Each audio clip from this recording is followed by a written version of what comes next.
जय हिंद समाजवादी साथियों, समाजवादी पार्टी की दूसरी सूची जारी। खैर कुंदरकी और गाजियाबाद से प्रत्याशियों का ऐलान। जी हाँ, आज हम बात करेंगे, जैसा कि आप लोगों को पता है, उत्तर प्रदेश में जो है अब लोकसभा के चुनाव के बाद उत्तर प्रदेश का जो सियासी पारा है वो एक बार पुनः चढ़ चुका है। इसका कारण ये है कि उत्तर प्रदेश में 10 विधानसभा सीटों पर उपचुनाव होने जा रहा है। जिस उपचुनाव की तैयारियों में सपा मुखिया अखिलेश यादव जी काफ़ी समय से जुटे हुए हैं और लगातार अखिलेश यादव जी लोगों के बीच में, जनता के बीच में पहुँचकर लगातार समाजवादी पार्टी का जो प्रचार प्रसार है वो भी कर रहे हैं। वहीं पर अखिलेश यादव जी लगातार जो पीडीए की जो जनभावना है, पिछड़ा, दलित, अल्पसंख्यक आदि आबादी का जो नारा अखिलेश यादव जी के द्वारा लोकसभा के चुनाव में दिया गया है, उस नारे को बुलंदी के साथ सपा मुखिया अखिलेश यादव जी जहां पर उठा रहे हैं, वहीं पर जनता के जो मुद्दे हैं, जनता की जो समस्याएं हैं, जनता के जो प्रश्न हैं सरकार से, वो भी अखिलेश यादव जी के द्वारा लगातार पूछे जा रहे हैं। जहाँ पर उत्तर प्रदेश में बेरोजगारी, महंगाई, भ्रष्टाचार और बलात्कार जैसी जो घटनाएं हो रही हैं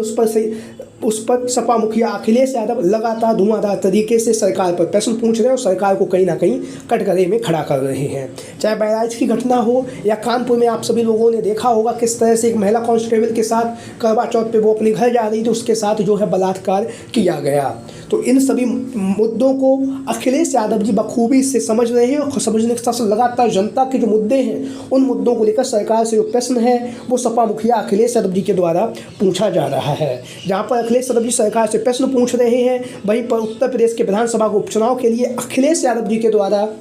जो है 10 विधानसभा सीटों पर उपचुनाव, इसमें से 7 विधानसभा सीटों पर अखिलेश यादव जी ने अपने प्रत्याशियों के नाम का ऐलान कर भी दिया है। जहां पर अखिलेश यादव जी ने प्रत्याशियों के नाम का ऐलान करते समय पिछड़ा, दलित, अल्पसंख्यक आदि आबादी, महिलाओं का विशेष ध्यान रखा है और जो 7 प्रत्याशियों को अखिलेश यादव जी ने चुनावी मैदान में उतारा है वो पूरी तरह से पीडीए परिवार से संबंधित है और कहीं ना कहीं अखिलेश यादव जी का जो नारा है, पीडीए का जो नारा है, पिछड़ा, दलित, अल्पसंख्यक आदि आबादी, उन्हीं लोगों को जिस तरह से लोकसभा के चुनाव में अखिलेश यादव जी ने भागीदारी दी थी उन्हें एक बार पुनः भागीदारी देने जा रहे हैं। वहीं पर हम बात करेंगे, जैसा कि आप लोगों को पता उत्तर प्रदेश में 10 विधानसभा सीटों पर उपचुनाव है। कांग्रेस पार्टी को अखिलेश यादव जी 2 सीटें देने का मन बनाए हुए हैं, लेकिन कांग्रेस पार्टी के द्वारा अब उत्तर प्रदेश के विधानसभा उपचुनाव में न उतरने का जो फैसला है वो किया गया है। और इसी के साथ साथ कांग्रेस पार्टी के नेताओं ने, कार्यकर्ताओं ने कहा है कि हम समाजवादी पार्टी के साथ खड़े हैं और समाजवादी पार्टी को मजबूती के साथ उत्तर प्रदेश के विधानसभा के उपचुनाव में जितवाने का जो कार्य है वो हम सब लोग मिलकर करेंगे। तो वहीं पर कांग्रेस पार्टी ने जहाँ पर सपा के समर्थन की बात की है, वहीं पर सपा मुखिया अखिलेश यादव जी के द्वारा प्रत्याशियों के नाम का जो ऐलान है वो कर दिया गया है। महज 3 सीटें बची हुई हैं, लेकिन भारतीय जनता पार्टी की तरफ से अभी तक एक भी सीट पर प्रत्याशी के नाम का ऐलान नहीं हो सका है। महज चुनाव का जो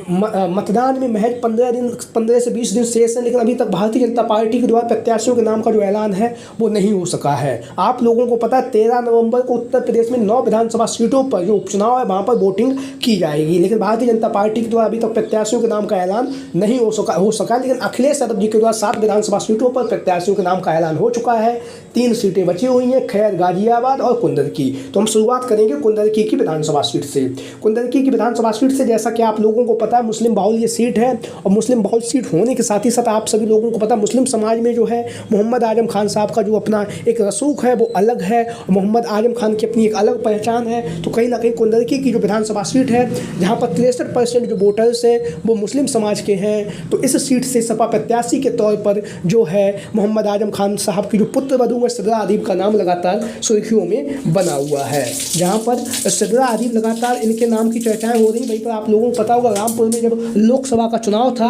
तब उस समय भी रामपुर की लोकसभा सीट से सिद्रा अदीब आजम के चुनावी मैदान में उतरने की चर्चाएं काफ़ी तेजी के साथ थीं, लेकिन अंतिम समय पर जो है वो रणनीति बदली गई और यहाँ से अखिलेश यादव जी के द्वारा अन्य प्रत्याशियों को चुनावी मैदान में उतारा गया। उसके बाद हम बात करेंगे अब जो अगली जो विधानसभा सीट है वो आप सभी लोग देख ही रहे हैं, आप सभी लोग जानते भी हैं। वो विधानसभा सीट जो है वो है गाजियाबाद की विधानसभा सीट और गाजियाबाद की विधानसभा सीट से सपा प्रत्याशी की अगर हम बात करें तो यहाँ से डॉली शर्मा का नाम लगातार चर्चाओं में बना हुआ है। डॉली शर्मा जहाँ पर लगातार धुआंधार तरीके से जनसंपर्क कर रही हैं और जनसंपर्क करने के साथ ही साथ लगातार मजबूती के साथ कांग्रेस पार्टी का प्रचार प्रसार भी कर रही है। लोकसभा के चुनाव में उन्होंने शानदार और बेहतरीन प्रदर्शन भी करके दिखाया है गाजियाबाद की विधानसभा सीट से। तो डॉली शर्मा का जो नाम है जो है वो कांग्रेस के प्रत्याशी के रूप में लगातार चर्चाओं में बना हुआ था, लेकिन अब कांग्रेस ने विधानसभा उपचुनाव में न उतरने का जो ऐलान किया, तो कहीं ना कहीं डॉली शर्मा को अखिलेश यादव जी समाजवादी पार्टी के सिंबल से भी चुनावी मैदान में उतार सकते हैं गाजियाबाद की विधानसभा सीट से, जिससे कि आप सभी लोगों को पता है अखिलेश यादव जी अपने साथ के जो भी लोग होते हैं, जो भी दल होते हैं, सबका सम्मान रखते हैं और अखिलेश यादव जी की मदद से काफ़ी सारे छोटे छोटे जो दल हैं वो उनके जो राष्ट्रीय अध्यक्ष वो आज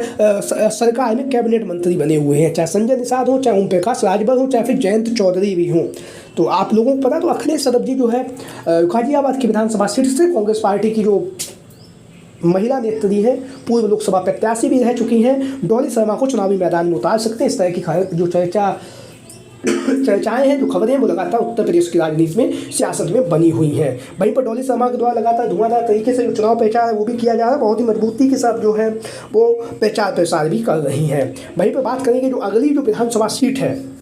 वो विधानसभा सीट है अलीगढ़ की खैर की विधानसभा सीट। अलीगढ़ की खैर की विधानसभा सीट से समाजवादी पार्टी के और कांग्रेस पार्टी के प्रत्याशी के तौर पर जो है अलका लांबा ने, जैसा कि आप लोगों को पता, श्रीमती चारुकेन जी को कांग्रेस पार्टी की जो सदस्यता अब से 10 से 12 दिन पहले दिलाई है। जब से उन्होंने कांग्रेस पार्टी की सदस्यता ली है तब से लगातार जो खैर की विधानसभा सीट है वहाँ से उनके चुनावी मैदान में उतरने की चर्चाएं काफ़ी तेजी के साथ चल रही हैं। हालांकि 2022 के चुनाव में जो है बहुजन समाज पार्टी की तरफ से जो है श्रीमती चारुकेन जी चुनावी मैदान में उतरी और उन्होंने वहाँ से दूसरा स्थान प्राप्त किया था। 62 से 65,000 वोट उन्हें जो है अलीगढ़ की खैर की विधानसभा सीट से श्रीमती चारुकेन जी को मिले थे। वहीं पर इस बार की, जैसा कि आप लोगों को पता होगा, एक सर्वे हुआ तो सर्वे भारतीय जनता पार्टी के प्रत्याशी के तौर पर श्रीमती चारुकेन जी को लोगों ने ज़्यादा पसंद किया था, लेकिन उसके कुछ समय बाद ही श्रीमती चारुकेन जी के द्वारा जो है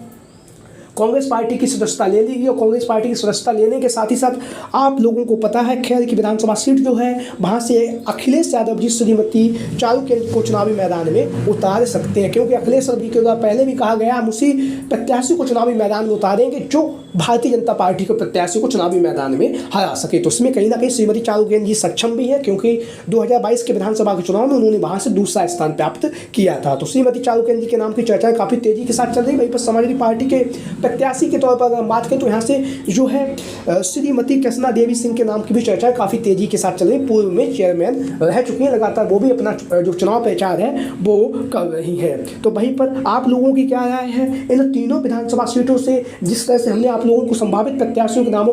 के बारे में बताया, उनको लेकर आप लोगों की जो भी राय हो, जो भी विचार हो, जो भी आप लोग अपनी बातें रखना चाहते हैं, वो सभी बातें अपनी कमेंट बॉक्स के माध्यम से आप लोग अपनी बातें रख सकते हैं। इसके साथ ही साथ जो भी साथी हमारे चैनल पर आज पहली बार आया हो वो चैनल को सब्सक्राइब कर लें और वीडियो को लाइक करें, जिससे कि आप लोगों को हमारी जो अन्य वीडियो है उनका भी सजेशन जल्दी से जल्दी पहुँचे। और उसी के साथ साथ जो